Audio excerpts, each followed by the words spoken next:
பிராம சமாஜ பக்தர்களுள் பலர் பரவச நிலை அடைந்து புற உலக நினைவை இழந்தார்கள்.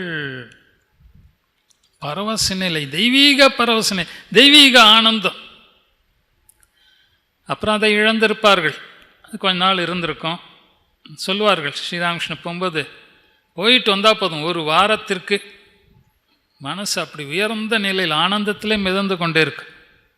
அது கொஞ்சம் கொஞ்சமாக இந்த உலகியல் சூழல் இருக்கு, உலக சூழல் கொஞ்சம் கொஞ்சமாக அதை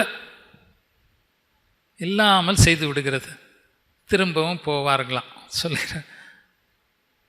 அது மாதிரி அவதார புருஷர் என்பவர் எப்படி அந்த இறை ஆனந்தத்தை உலகில் மூழ்கி இருக்கக்கூடிய நமக்கு எப்படி சுலபமாக பெற்றுக் கொடுக்கிறார். இதுதான் அவதார புருஷருடைய நோக்கம் என்பது, அனுக்கிரகம் என்பது. அப்புறம் இந்த ஆனந்தம் என்பது எல்லாருக்கும், ஆனந்தம் எல்லாருடைய உள்ளத்துலேயும் அந்த ஆனந்தம் அன்பு எல்லாம் இருக்குது. ஆனால் நாம் இந்த ஆனந்தத்தை உலகியல் மூலமாகத்தான் அனுபவிக்கிறோம். புலன்கள் மூலமாகத்தான் அந்த ஆனந்தத்தை அனுபவிக்கிறோம்.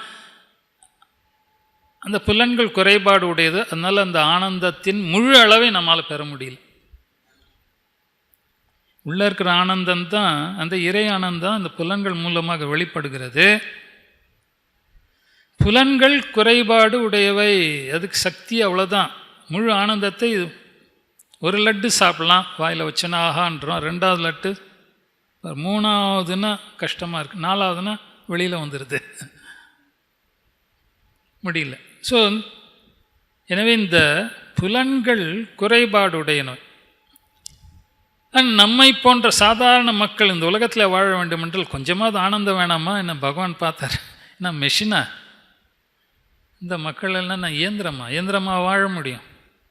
வாழ்க்கை என்றால் அனுபவம் தானே. வாழ்க்கையை அனுபவிக்கணும். நேற்று கூட யாரோ பேசியிருந்த போது, தெக்தேன புஞ்சித்தா, அனுபவி, 100 ஆண்டுகள் அனுபவி, வாழ்க்கையை 100 ஆண்டுகள் அனுபவி. ஆனால் எப்படி அனுபவிக்கணும்? புத்திசாலியாக அனுபவி. எப்படி? தியக்த்வா தியாகே நைக்கே அமிர்தத்துவ மானசு, தியாகத்தின் மூலமாக அனுபவி. இதெல்லாம் ரொம்ப ஆழமான கருத்து, இது எங்கே போயிடுவோம். எல்லாம் பகவானே நீதான், எல்லாம் உன்னுடையது. பக்தன் அது மாதிரி சொல்லி பிரசாதமாக அனுபவிக்கிறான் எல்லாவற்றையும். திருப்பதி பிரசாதமாக கொடு. பிரசாதம் சாதாரண லட்டு இல்லை, அது பிரசாதம். இனிமை இருக்கிறதுல கூடவே தூய்மையும் இருக்குது. பாருங்கள், பக்தியும் இருக்குது, புனிதத்துவமும் இருக்குது. சாதாரண இனிப்புக்கும் பிரசாத இனிப்புக்கும் வித்தியாசம். தண்ணி தான் குடிக்கிறோம், ஆனால் கோயிலில் போய் தண்ணி கொடுன்னு கேட்குறோமா? தீர்த்தம் கொடுன்றோமா? தண்ணி தான். அது பின்னணியிலே தூய்மை, பக்தி, இறை உணர்வு, புனிதம் மறைந்து இருக்குது. நம்ம சொல்ல தெரியல, என்னமோ இருக்குது. அதான் முண்டி அடித்து நீட்டுறான் கையை. அங்கே தான் குழா இருக்குது, போய் தண்ணி குடியா. பிரசாதத்துக்கு என்ன முண்டி அடிக்கிறோம், தீர்த்தத்துக்கு என்ன முண்டி அடிக்கிறோம்? ஆச்சரியம். அதில் ஏதோ இருக்குது, ஏதோ நமக்கு தெரியல. தினசரி அந்த தீர்த்தம் குடித்து இந்த பகவானை பார்த்து வணங்கி கொஞ்சம் கொஞ்சமாக அந்த இறை உணர்வு என்பது கொஞ்சம் கொஞ்சமாக மனதிலே உள்ளத்திலே நிலை பெறுகிறது. அதான் சொல்லுவாங்க, தீர்த்தம் என்பது ஸ்லோகம் இருக்கிறது, தண்ணி தான், ஆனால் தண்ணி கிடையாது. கோயிலில் இருக்கக்கூடிய இறைவன் கல் தான், ஆனால் கல் கிடையாது. நீ கோயிலில் போய் நின்றவுடனே கல்லாக பார்க்கறதில்லை, தீர்த்தத்தை தண்ணியாக பார்ப்பதில்லை. அப்போ இந்த மாதிரி எங்கும் நிறை இறைவன் இந்த உள்ளத்திலே மறை நின்றுளன் மாமணி சோதியம், விரைகில் தீயினன் பாலில் படு நெய் போல மறை நின்றாலும் மாமணி சோதியன். உள்ளத்தில் இருக்கான், இருந்துகிட்டே இருக்கான். அவன் நம்மோடு இருக்கிறான், நாம தான் அவனோடு இல்லை. அதுதான் பெரிய இது. மறைய நின்றுள்ள பெரிய திரை என்ன? இந்த மாயை, அஜ்ஞானம், அறியாமை, ஆணவம், கோபதாபங்கள், இதெல்லாம் பெரிய திரை மறைத்திருக்கிறது. பக்கத்திலேயே இருந்தாலும் நீயே அது என்று உபநிஷம் சொல்லும். நானே பிரம்மம், இப்படிலாம் ஞானிகள் சொன்னார். நாம் சொல்கிறோம், வாய் தான் சொல்லுது, உணர முடியவில்லை. ஏன்? அந்த அறியாமை என்பது மறைத்திரு. அந்த அறியாமை திரையை கிழிக்க வேண்டும், மறுத்தெறிய வேண்டும். அந்த வல்லமை நமக்கு பகவான் கொடுக்கல. ஏன்னால் அந்த அறியாமையை தோற்றுவித்தது அவன்தான். அவனுடைய அறியாமை இந்த மாயை என்ற வலையில் நம்மை சிக்க வைத்திருக்கிறான். ஆகவே அவனாக அந்த அறியாமையை திரையை நீக்கினால் ஒழிய நம்மால் இந்த இறைவனை அனுபவிக்க முடியாது. அவன்தான் நீக்கிறான் டெய்லி. ராத்திரி பாருங்க, நிஜமா யாதேவி சர்வபூதேஷு நித்ரா ரூபேன சம்ஸ்திதான். அதனால தான் சொன்னாங்க நித்ரை அது அவளே, சாட்சாத் அந்த பகவதியே. ஆகவே அது நம்ம எப்படி ஆட்கொள்கிறோம் நமக்கு தெரியாது. எப்படி அந்த இதே மனதை அவன் அடக்கினான். ஏன்னா அவன் தானே தோற்றுவித்தான், அவன் தான் அடக்க முடியும். அவன் அடக்குகிறான், நம்ம அந்த நிலைக்கு கொண்டு போகிறோம். ஆகவே இந்த அகங்கார திரையை அவன்தான் விலக்க வேண்டும். அவன்தான் விலக்க வேண்டும்.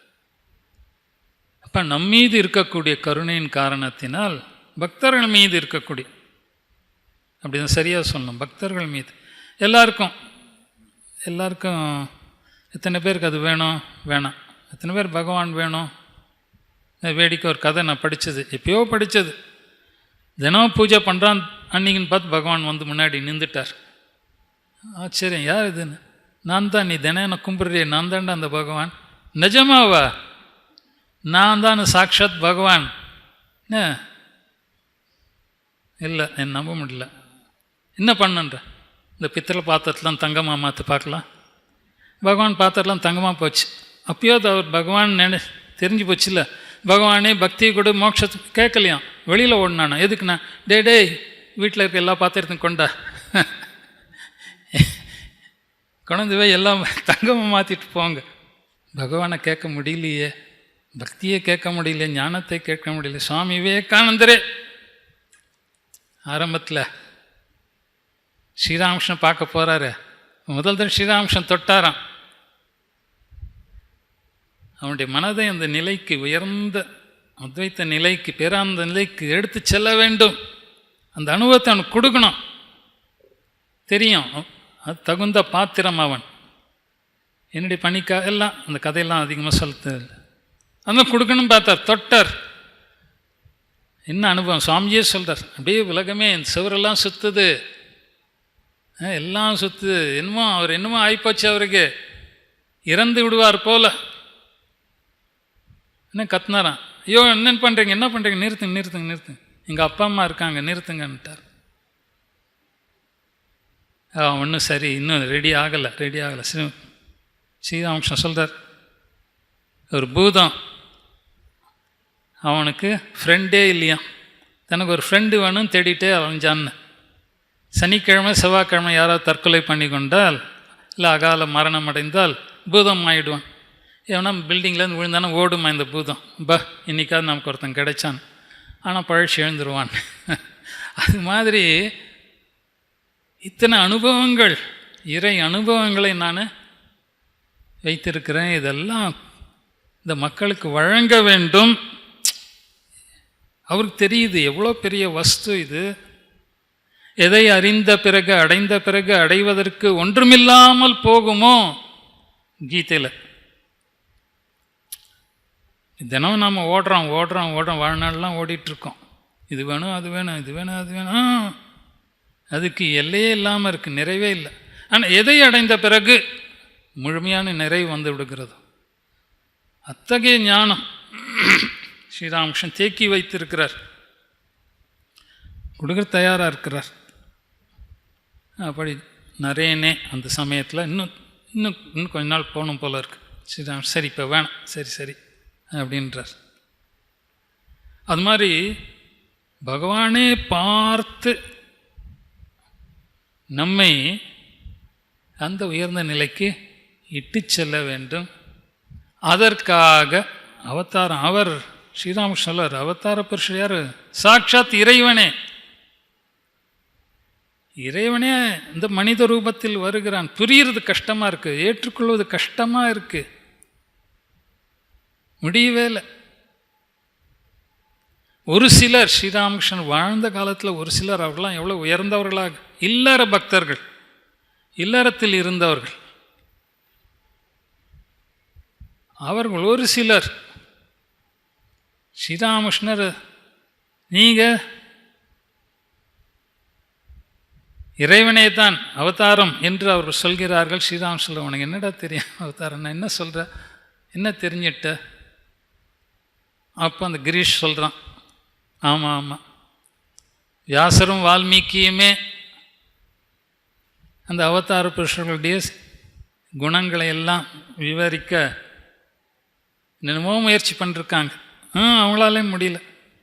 நான் ஒரு சாதாரண மானுட பிறவி, உங்களுடைய பெருமையை நான் என்ன சொல்வது என்று மனப்பூர்வமாக இதயத்தின் ஆழத்திலிருந்து அந்த பக்தி உணர்வோடு சொல்கிறான். அதை கேட்டவுடனே அவ்வளோதான், குருதேவர் தன்னை கட்டுப்படுத்தி கொள்ள முடியவில்லை.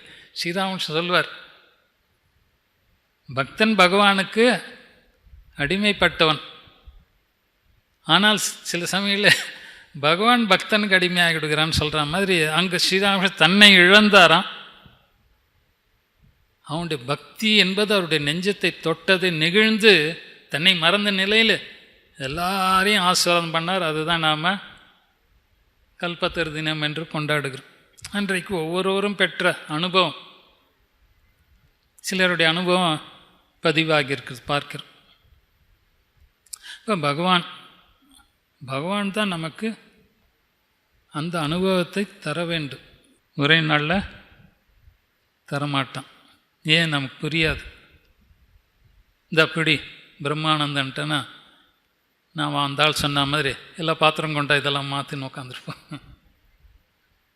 சாதனை செய்விக்கிறான், நம்மை செய்விக்கிறான். நாம் கஷ்டப்பட்டு கஷ்டப்பட்டு கஷ்டப்பட்டு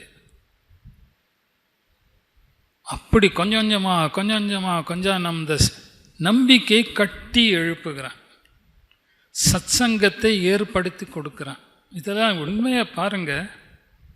எங்கேயோ ஒரு குருதேவர் வந்தார், 10-20 பேர் அவர் சுற்றி இருந்தார்கள்.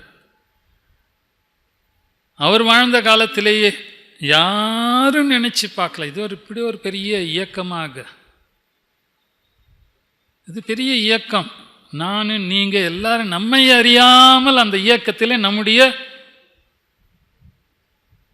பணியை செய்து கொண்டிருக்கோம். நாம் செய்யல, அவர் செய்விக்கிறார்.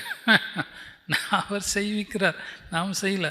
ஏதோ பைத்தியமா நாம் பாட்டுக்கு இயந்திரமா என்னன்னு தெரியல. எத்தனை பேர் வந்து போயிட்டார்கள், எத்தனை பேர். இந்த மாதிரியான பக்தர்கள் அன்னைக்கு தான் பக்தர்கள் சிறப்பான வாழ்க்கை வாழ்ந்தார்கள் இல்லை, இன்றைக்கும் கூட அப்படி பக்தர்கள் இருக்கிறார்கள். என்ன மாதிரியான வைராக்கியம். ஏற்கனவே சொல்லியிருக்கேன், இருந்தாலும் இந்த சமயத்தில் சொல்லாமல் விட முடியல. ஒரு பக்தர் பார்த்தேன் ஒரு ஆசிரமத்தில்.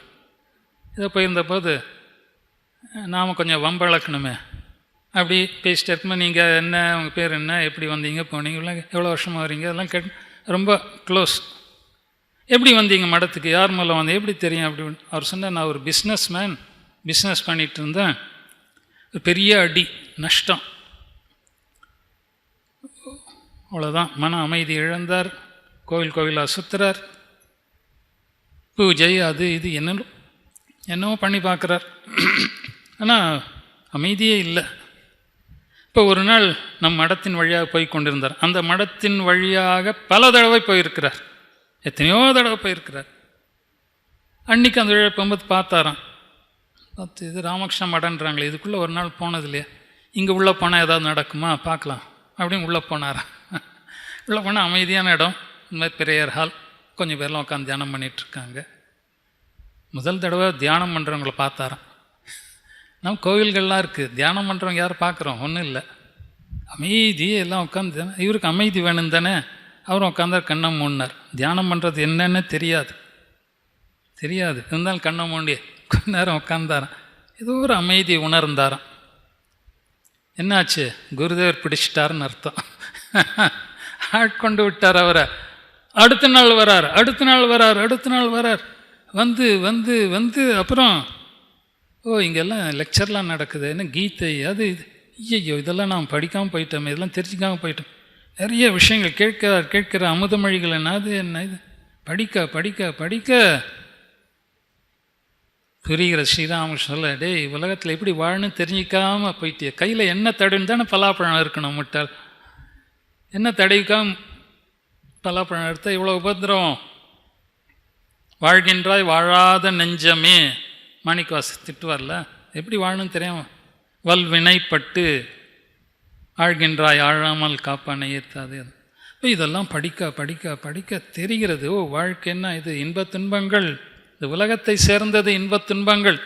பகவானிடத்தில் ஒன்லி இன்பந்தான், துன்பம் கிடையாது. இங்கே இன்பத் துன்பம் இப்படித்தான் இருக்கும். அந்த ஏற்றுக்கொள்ளக்கூடிய பக்குவம் வருது, கொஞ்சம் கொஞ்சமாக வருகிறது ஏற்றுக்கொள்ளக்கூடிய பக்குவம். அப்போ நிலை பெற்று விட்டார். அந்த பக்தியிலே போராடுகிறார். விஷயம் தெரிகிறது. ஏன் இந்த மனது அலைபாய்கிறது, என்ன நம்மக்கிட்ட இருக்க குறைபாடுகள். யாரோ வந்து சொன்னாங்க, சாமி இத்தனை வருஷமாக வரேன், ஒன்றுமே நடக்கலை சுவாமி, நானும் ஜப்பம் உருட்டுறோம் ஒன்றும் நடந்தாமல் தெரியலன்னு. ஒன்றும் நடக்கலன்னு தெரியுது பாருங்கள், இதுதான் முன்னேற்றம். ஆமாம், முதல்ல நீங்கள் பண்ணணுமே நினைக்கலையே, தீட்சைக்கு முன்னாடி பண்ணணும்னு நினச்சிங்களா, மந்திர தீட்சை வேணும், இறை நாமத்தை சொல்ல வேணும், அந்த மாதிரி எண்ணமே வரலையே. இப்போ தீட்சை வாங்கியாச்சு, மனசு அடங்கலையேன்னு தெரியுது. இப்போ தெரிஞ்சு போச்சு இவருக்கு, உலகன்னா இந்த துன்பங்கள் சகஜம், இது வரும். இது எப்படி ஏற்றுக்கொள்வது? பக்தி ஒன்று தான். பக்தி என்ற எண்ணெயை பூசு. அது இந்த உலகத்தில் வரக்கூடிய சவால்களை, ஏமாற்றங்களை இதெல்லாம் அது தடுத்து நிறுத்தி மன அமைதியை காக்கும். முதல் சந்திப்பிலேயே, இரண்டாம் சந்திப்பிலேயோ மகேந்திரநாத் குப்தர் ஸ்ரீராமகிருஷ்ணன் சொல்லிடுறார். அப்படி வந்தவர் தானே மகேந்திரநாத் குப்தர். கை நிறைய சம்பளம், வாழ தெரியல. வெறும் பணம் வாழ்க்கை கற்றுக் கொடுக்குமா? முழுமையான வாழ்க்கை இல்லை.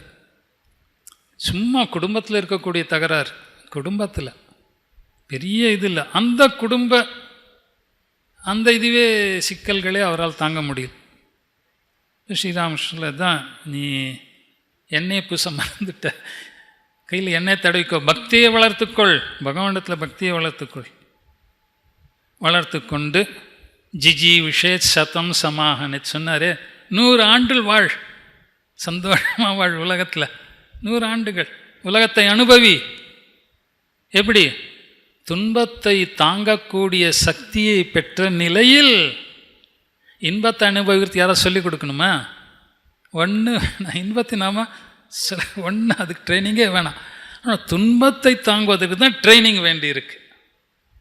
இன்பத்தை அனுபவிக்கிறது என்ன ட்ரைனிங் வேணும்? குழந்தையில் நமக்கு ட்ரைனிங் கொடுத்தாங்களா? ஒன்று. இன்பத்தை அனுபவிப்பது நமக்கு ரொம்ப இயற்கையாக இருக்குது. ஆனால் துன்பத்தை ஏற்றுக்கொள்ளக்கூடிய பக்குவம் சுலபமாக சொல்லிடுறோம். அந்த பக்குவம் பக்தி ஒன்றினால்தான்.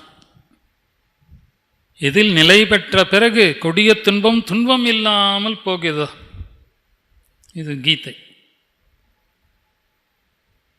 கொடிய துன்பம் இல்லாமல் போகிறது. அந்த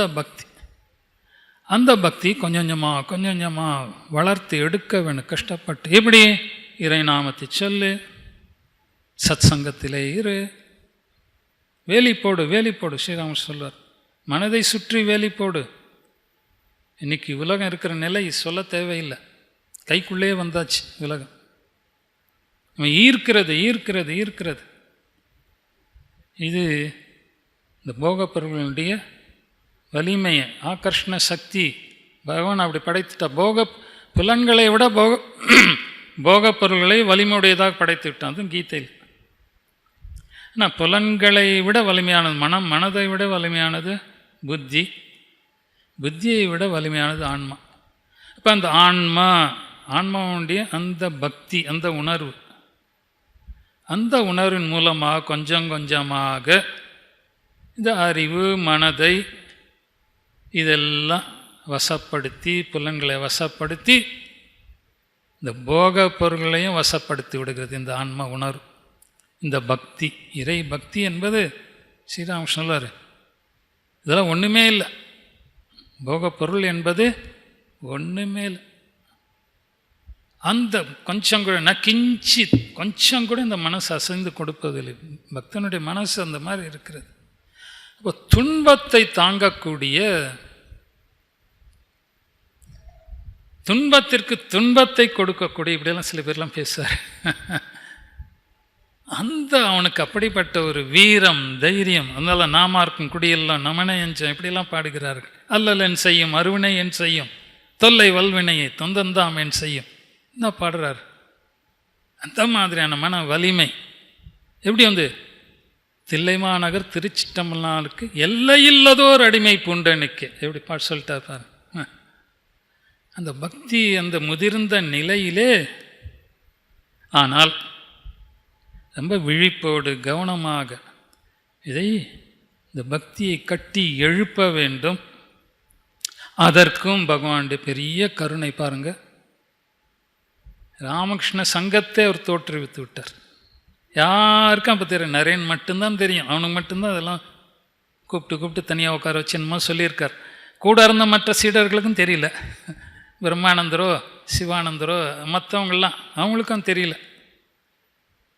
விவேகானந்தர் ராமகிருஷ்ண மிஷன் ஆரம்பிச்சோன்னா அவங்களாம் என்னது இது, இதெல்லாம் குருதேவர் நமக்கெல்லாம் இன்னும் சொல்லிக் கொடுக்கல. அவர் எப்படி ஆடுவார், பாடுவார், ஜபம் செய்யணுவார், அதெல்லாம் சொல்வார். நீ என்ன இதெல்லாம் ஆரம்பிக்கிறேன்ட்டார். அவர் சொல்கிறார், விவேகானந்தர் சொல்ல, உனக்கு எனக்கு மட்டும் வரல குருதேவர், உலகம் முழுமைக்கு வந்தவர்.